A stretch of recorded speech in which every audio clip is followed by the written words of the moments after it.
brief history of the United States of America. Hi, boys and girls, ready to get started? Once upon a time, there were these people in Europe called pilgrims, and they were afraid of being persecuted. So they all got in a boat and sailed to the New World where they wouldn't have to be scared ever again. Oh, I'm so relaxed. I feel so much safer. But as soon as they arrived, they were greeted by savages, and they got scared all over again. Indians! So they killed them all. Now, you'd think wiping out a race of people would calm them down, but no. Instead, they started getting frightened of each other. Witch! So they burned witches.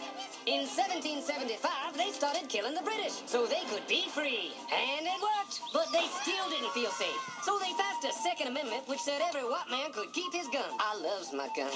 Loves my gun. Which brings us to the genius idea of slavery. You see, boys and girls, the white people back then were also afraid of doing any work. So they went to Africa, kidnapped thousands of black people, brought them back to America, and forced them to work very hard for no money.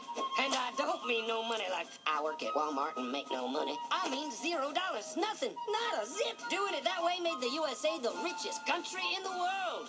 So did having all that money and free help calm the white people down? No way. They got even more afraid. That's because after 200 years of slavery, the black people now outnumbered the white people in many parts of the South. Well, you can pretty much guess what came next. The slaves started rebelling. There were uprisings, and old master's heads got chopped off. And when white people heard of this, they were freaking out and going, I want to live.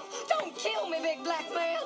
Well, just in the nick of time came Samuel Colt, who in 1836 invented the first weapon ever that could be fired over and over without having to reload. And all the Southern whites were like, yeah!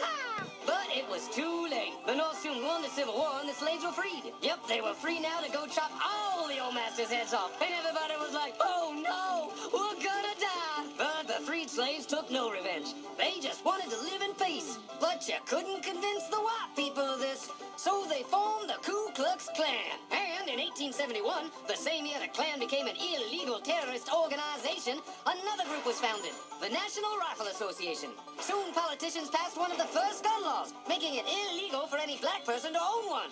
It was a great year for America, the KKK and the NRA. Of course, they had nothing to do with each other, and this was just a coincidence. One group legally promoted responsible gun ownership, and the other group shot and lynched black people. And that's the way it was all the way to 1955, when a black woman broke the law by refusing to move to the back of the bus. White people just couldn't believe it. Huh? Why won't she move? What's going on? Man, all hell broke loose. Black people everywhere started demanding their rights, and white people had a major freaky field meltdown, and they were all like, run away! Run away! And they did. They all ran fleeing to the suburbs where it was all white and safe and clean. And they went out and bought 250 million guns and put locks on the doors, alarms in the houses, and gates around the neighborhoods. And finally, they were all safe and secure and snug as a bug.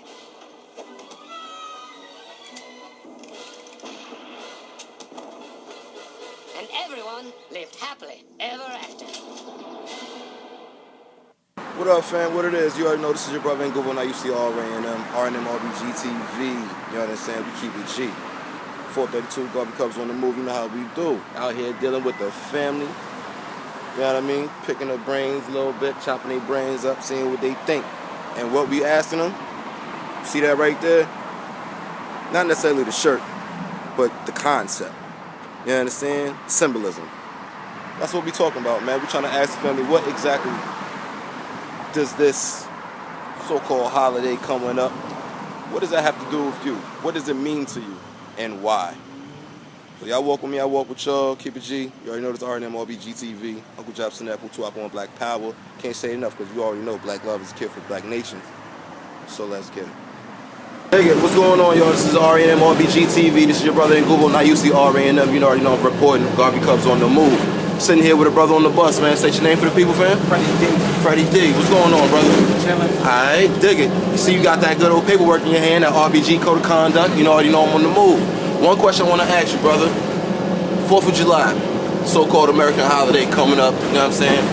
What does that mean to you? What does that day signify in your world? What does it represent? You know what I'm saying? What comes in your mind when you hear the word 4th of July or the holiday? I'm funny though. It's like a celebration for their victory and not our victory. With me, it's like the exception. I don't celebrate it. I don't partake in too much of these holidays. That's what's up. I don't change my dress code. That's what's up. I don't change what I eat. I stick to my culture. That's what's up, brother. That's what's up, man. Like I said, I didn't want to be with you too long. We on the bus, you know what I'm saying, doing your thing. I just, you know what I'm saying, you got the paperwork. I just want to chop it up with you real quick, get your mind. There's no right or wrong answer. We all out here dealing with the same thing called white supremacy. You feel what I'm saying? So the more we come to that awareness or whatever and come to our awareness as a people, we can do things and move on up. Brother, I appreciate you, man.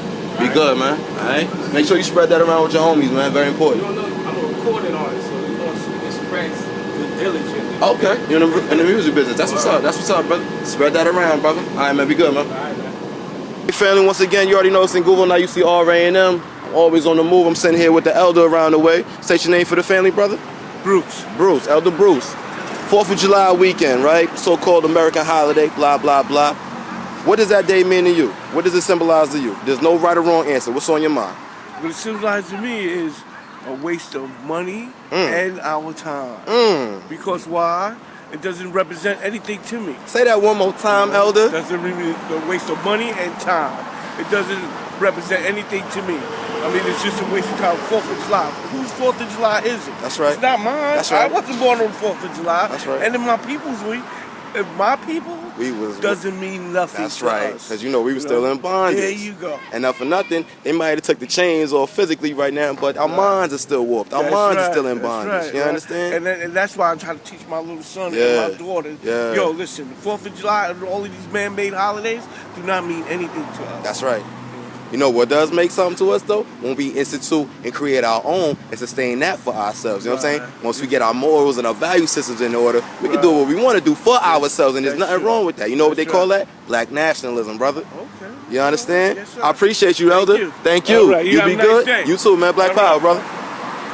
Back out here once again, always on my job. This is in Google. Now you see R.A.M. R.A.M. RBG TV, you dig? We keep it G. I'm sitting here with another brother around the way. State your name for the family. It was wrong, Ace Boogie. You already know it up. Alright. Stand up. Coming from the Bronx. Dig it. I'm out here dealing with the family, man, asking them one question and one question only today. 4th of July weekend. What does that mean to you? There's no right or wrong answer. First thing come to your mind. It's more on the line of, it's the independence, but it's our independence for ourselves, our mind, not the country. Understand? Okay. We need to get out of the mindset of we're still trapped. Okay. We're trapped in our mind in a fishbowl. Okay. You understand? In our neighborhoods, wherever the area we live in. Unfortunately, we are the ones who live in most of the poverty-stricken neighborhoods. Not to say that white people don't live with us. They in here too. So is our Spanish, so is our Latinos. They here with us too. So independence is not just, it's not a, we got to unify when it comes to this independence. You understand? This is 2015. Slavery has been going for a while. We are still trapped. But like I said, it's now here. It's not so, it is dominant. I do understand that there are people out there that still go by it. There is certain systems out there that still make you feel constricted. Yeah. To where you can go, where you what you can do. But it starts here. When you free this, get into your book, start reading. You know, get on YouTube like my brother right here, and you know, talk to people. Peace. You free yourself. Yeah. You free yourself. You get out of your comfort zone. You can go places. I'm from the Bronx. I'm in Long Island going to work. I travel 6 hours a day. I like how you said that Yeah, that's comfort for zone my- thing. You know, that's for my family. Yeah. But inside myself, I'm tired of hearing my brother saying ain't nothing out here. I know that's right. I'm tired of it. Put the bear down. Put these dirty ass dollar bears down. They making money off of you. Why you think they sell it for so cheap? You're not going nowhere with that. This is another thing. The drugs is another thing. How long we gonna blame our problems on this, on that, You gotta on the start system, somewhere, yeah. on the bogeys, You gotta on the start with bed? us, You yeah. gotta start with you. How you doing, Mom? How are you? You gotta get all right, this right. All right. We all mentally, we fucked up in certain ways, and we gotta get it right, man. Yeah. So that's what I believe. Independence, it's a united thing. We all gotta unite, and we gotta make each other. It's not Latinos different from black. Everybody going through it. I heard that Mexicans are the new blacks. Since when? You feel me? Yo, look, we gotta free ourselves first. Facts. You know what I'm saying? Facts. The nation might have given us our freedom, but we trapped ourselves in here. Facts. Hey, Peace. brother. I thank you, man. Appreciate you, man. Y'all be good out there? Yeah, all right? of course, man. That's what it is, I fam. appreciate that. Thank you, brother. And we back again, RNMRBG TV. This is your brother in Google. Now you see RNM. You already know we keeps it G. I'm standing here with another brother from around the way. State your name for the people, bro. Malik, aka Capo. Brother Malik, aka Capo. Dig it.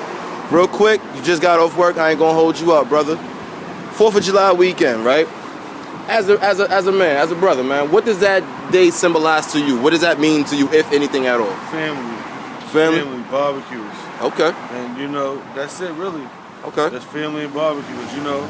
With us black people, we barbecue on the 4th and have fun with our family. I could dig it. Other than that, that's it, man. Alright, bet. Because, you know, for some people or whatever, there may be some type of historical significance and blah, blah, blah. No historical, you know, but... I understand. You know, I understand. It's really family. That's the big thing with me. Okay. Family. Like I said, man, I appreciate you. There was no right or wrong answer. Whatever's on your brain, that's what it is, man. But in the meantime, do your thing, brother. I ain't going to hold you up. Fam, this is what we do, man. I talk to the people, man. It's how you communicate, man. When you communicate with the people, they understand you, you understand them. We can build on from that. You know what I'm saying? From that platform, man. That's what the whole premise of black nationalism is, man. Mm-hmm. Being able to unite and vibe with the people. If you can't do that, you're wasting your time. Mm-hmm. Brother, I appreciate you, man. Thank you. Be good, man. All right.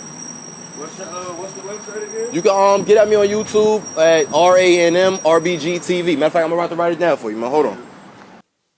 What up? So there it is. Like I said, it wasn't too much I really wanted to deal with the people. I just wanted to touch with, you know what I'm saying, touch on their mind, see what they thought about, like I said, this weekend and what it means to them. There was no right or wrong answer. Whatever the family brought to the table is what the answer was, nonetheless. Now, with that being said, you already know I got to put my spell on it. Black folks, people, my peoples, you already know what it is, man. You know, dig? Let's keep it G. Let's use our brains. And let's come to the conclusion that we all know that 4th of July historically has nothing to do with black people. Back then and right now. It has nothing to do with us. You understand? Now, I understand exactly what two of the brothers were saying when they were talking about the whole family deal and vibing with the fam. I can rock with you on that concept. I really can. But my thing is this. If we're gonna do it like that, you know, the whole family vibe and this, that, and the third, like I said, I can rock with you. But because this thing is all about big business, and don't get it twisted, economics is all wrapped up in this thing. Because remember, you gotta spend money for this shit. Folks go get fireworks, folks go get mad food, and you know, fire up the grill and whoop-de-whoop-de-whoop. You understand? That shit costs money. So again, if you're gonna vibe with the family, like I encourage good family vibes and this, that, and the third, family time when you can get it. I encourage that.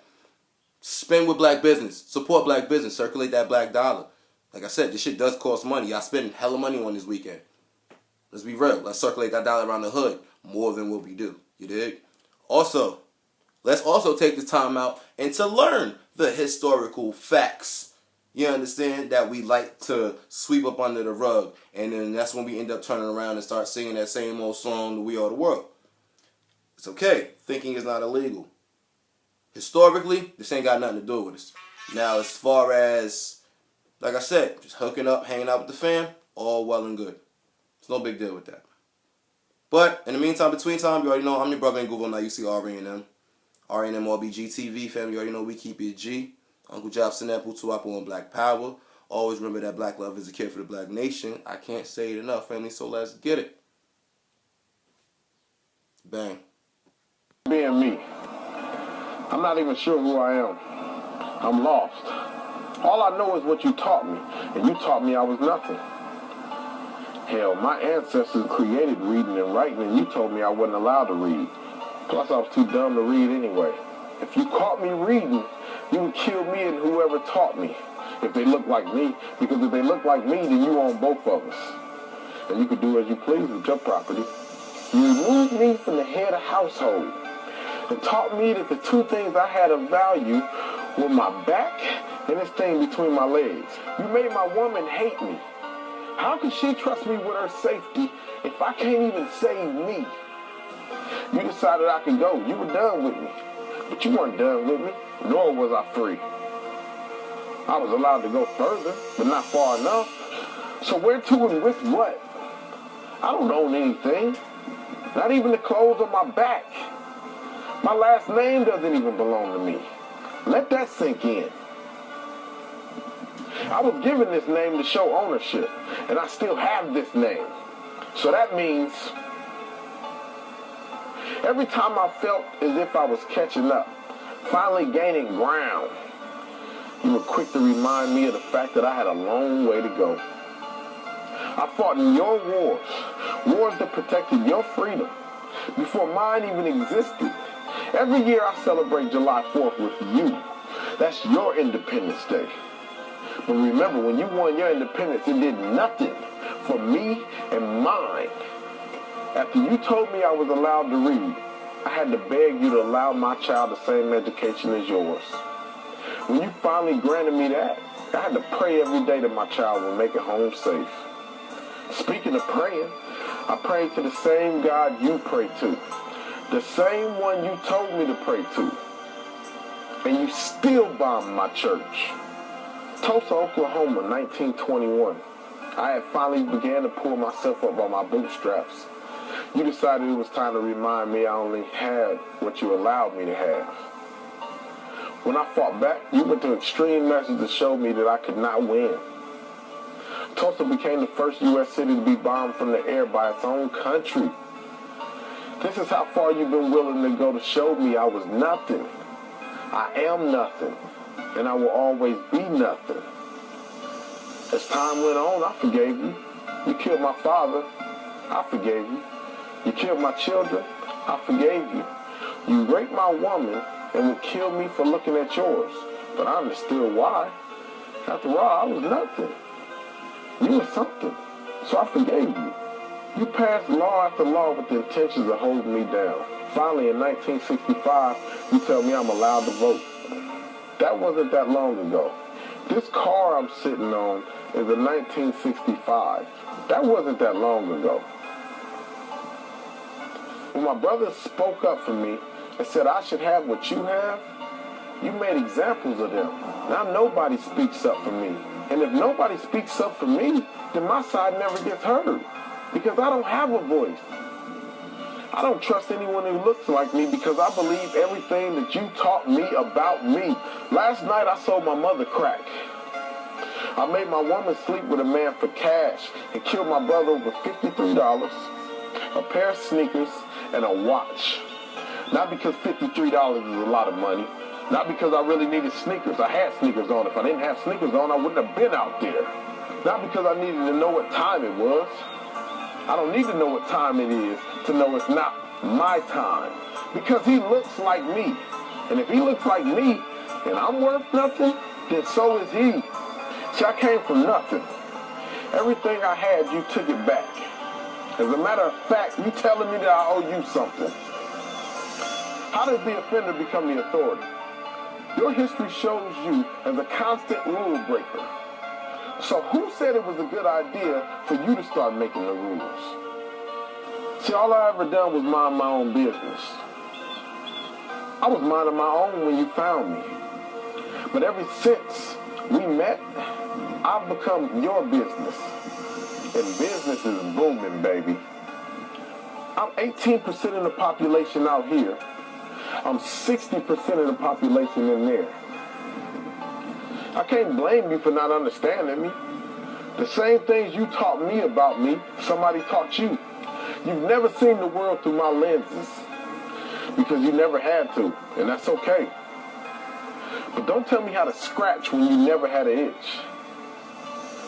Don't tell me how to get up when you've never been knocked down. And don't tell me how to hurt when you never felt pain. You say it's no longer about race. When did it stop? I'm the black man in the wilderness of North America. I'm only what you made me.